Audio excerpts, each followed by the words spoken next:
Danima mogu imati drugčije oči, kakve ti ne voliš, u kojima te nema. Kakva krasna avantura odjednom biti neželjen iz puste oholosti,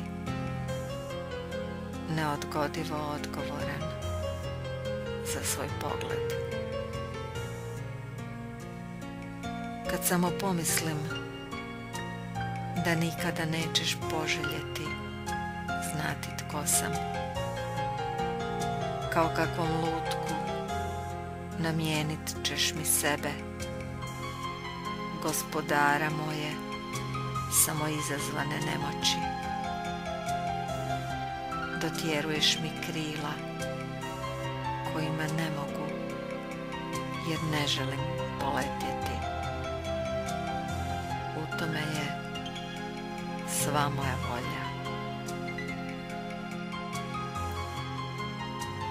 U nama sve je upisano, trajno i neizbrisivo. Ništa od sebe ne možemo napustiti. Svaki je korak odstupanja tek drugčije zamišljena kretnja, što samu sebe